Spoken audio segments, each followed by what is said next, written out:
देखिए जी बाबू, आज की इस क्लास में हम लोग बेसिक ट्रिग्नोमेट्री का एक इम्पोर्टेंट पार्ट समझने जा रहे हैं जो ट्रिग्नोमेट्रिकल आइडेंटिटीज से संबंधित है। उसको हिंदी में त्रिकोणमितीय तदात्म कहते हैं। और बेसिक मैथ में ये तीन ही ट्रिग्नोमेट्रिकल आइडेंटिटीज हैं। ये तीन क्या हैं? तो पहला है मेरा sine square theta plus cos square theta equal to 1। दूसरा है sec square theta minus tan square theta equal to 1। और तीसरा है cosec square theta minus cot square theta equal to 1। ये बेसिक तीन ही ट्रिग्नोमेट्रिकल आइडेंटिटीज है। अब पहला जो आइडेंटिटी है इसको हम प्रूफ करके आपको दिखा दे रहे हैं, दूसरा भी प्रूफ कर देंगे और तीसरा आपके लिए छोड़ेंगे, आप खुद इसको प्रूफ करेंगे। आइए पहले पहला को प्रूफ करते हैं और पूरी बात, पूरा कंसेप्ट समझने का प्रयास करते हैं। तो पहला का जो LHS है वह मेरा है sine square theta plus cos square theta.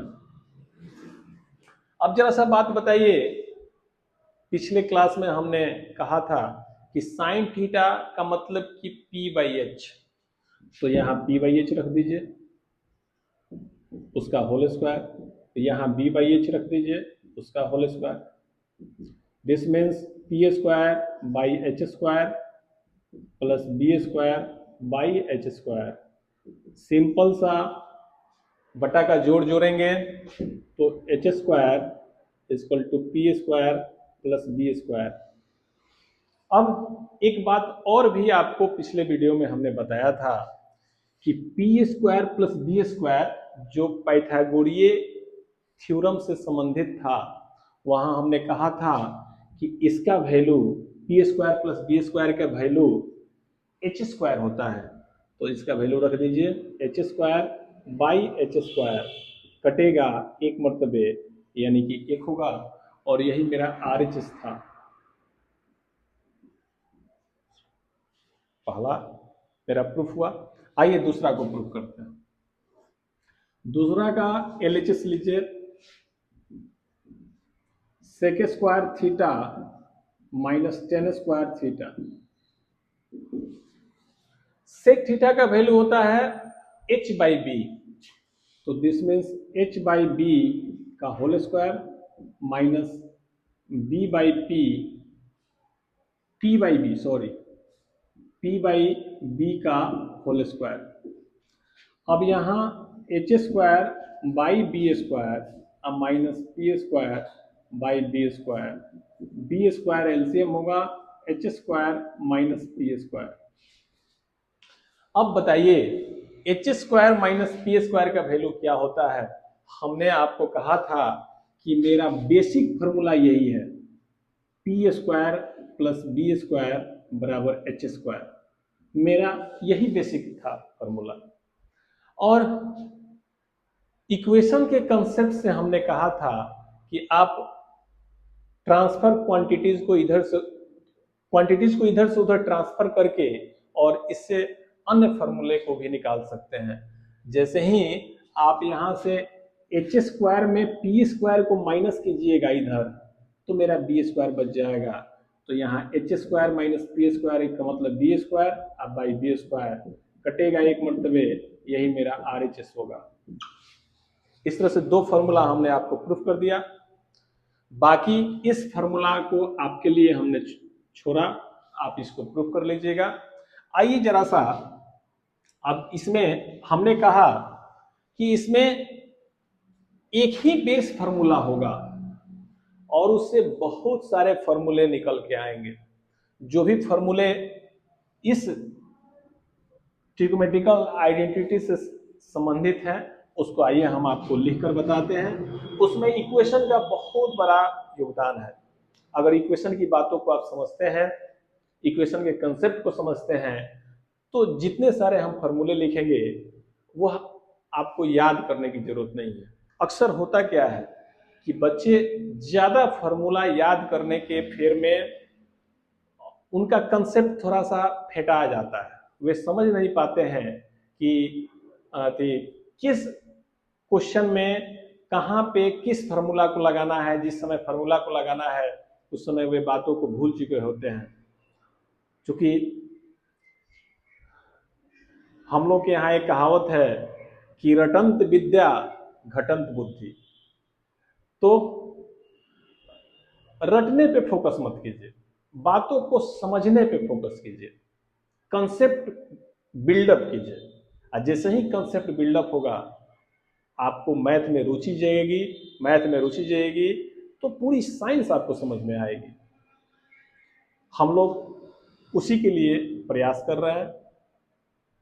आइए, पहला जो फॉर्मूला है sine square theta plus cos square theta equal to 1। अब देखिए इक्वेशन से कैसे इसमें से कई फॉर्मूले निकलेंगे। अब आइए, अगर हम साइन स्क्वायर थीटा को इधर रख रहे हैं तो कॉस स्क्वायर थीटा को आर एच में भेजना पड़ेगा हमको। तो यहां से आ जाएगी 1 माइनस कॉस स्क्वायर थीटा। अब देखिए एक फॉर्मूला यहां पे तैयार हो गया कि साइन स्क्वायर थीटा बराबर 1 माइनस कॉस स्क्वायर थीटा। फिर इसको जैसे ही आगे बढ़ाएंगे तो साइन थीटा बराबर root over 1 minus cos square theta. फिर एक और फॉर्मूला यहां तैयार हो गया। अब जिस तरह से साइन को हम यहां लिखे उस तरह से हम कॉस को भी लिख सकते हैं। तो कॉस स्क्वायर थीटा को जब इधर एलएचएस में छोड़ेंगे तो 1 माइनस साइन स्क्वायर थीटा होगा, और कॉस थीटा जब निकालेंगे तो root over 1 minus sine square theta होगा।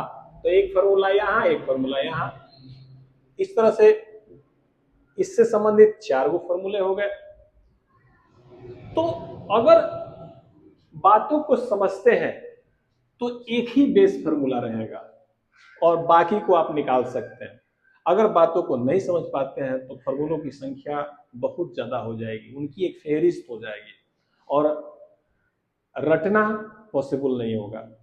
क्योंकि आप जब भी क्वेश्चन को बनाएंगे तो जब आप बातों को समझे रहेंगे तो क्वेश्चन आपसे इजी वे में बन जाएंगे। अगर बातों को रटे रहेंगे तो क्वेश्चन बनाने में आपको कठिनाई होगी और वहीं से मैथ से दूरी बढ़ता जाएगा।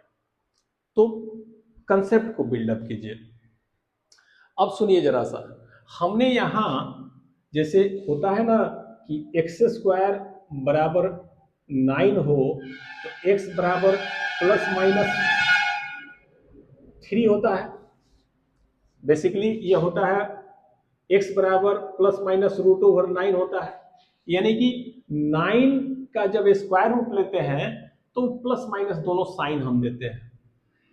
इसकी चर्चा कभी करेंगे कि यह ऐसा कैसे होता है, क्यों होता है, इसकी चर्चा करेंगे। अभी आप यहाँ बातों को समझने के लिए यह समझिए कि एक्स स्क्वायर बराबर अगर 9 हो तो x बराबर प्लस माइनस रूट ओवर 9 या प्लस माइनस 3 कह दीजिए। फाइनली यही बोलिए आप कि x बराबर प्लस माइनस 3 होगा। तो जब यहाँ साइन स्क्वायर थीटा बराबर यह क्वांटिटी थी तो साइन थीटा बराबर भी प्लस माइनस होना चाहिए था। यहां भी हमारा प्लस माइनस होना चाहिए था।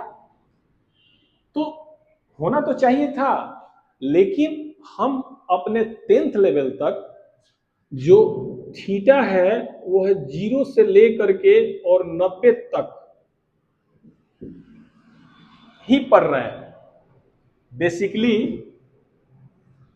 पिछले वीडियो में हमने आपको फिगर बनाया था कि यह 0 डिग्री है, यह 90 डिग्री है, यह 180 डिग्री है, यह 270 डिग्री है और यह फिर 360 डिग्री है। तो वहां हमने फिगर बनाया था। तो असल में यह जो है वह फर्स्ट क्वाड्रेंट है, यह सेकंड क्वाड्रेंट है, यह थर्ड क्वाड्रेंट है, यह फोर्थ क्वाड्रेंट है। इसकी डिटेल्स चर्चा हम 11th क्लास में करेंगे। पूरा विस्तृत चर्चा करेंगे, पूरी पूरे कंसेप्ट को समझेंगे। अभी आपको इतना बता दें कि हम जो थीटा एंगल ले रहे हैं 10th लेवल तक, वह फर्स्ट क्वाड्रेंट के लिए ले रहे हैं, इन बिटवीन 0 to 90। इसलिए जब कभी भी 10th लेवल तक हमको इस फॉर्मूला का अप्लाई करना हो तो वहां पे हम सिर्फ पॉजिटिव साइन लेंगे, सिर्फ पॉजिटिव साइन लेंगे, और यहां भी पॉजिटिव साइन लेंगे। लेकिन 10th के आगे 11th 12th में और आगे फर्दर हमको इस फॉर्मूला का यूज करना हो तो प्लस माइनस दोनों साइन लेंगे। हमें उम्मीद है कि पूरी बात आपको समझ में आई होगी। बातें अगर समझ में आई होगी तो आप संबंधित बुक के जो भी बुक बनाते हो उसका एक्सरसाइज बनाइए, और जहां कहीं भी आपको दिक्कत हो कमेंट के माध्यम से आप हमें बता सकते हैं। धन्यवाद।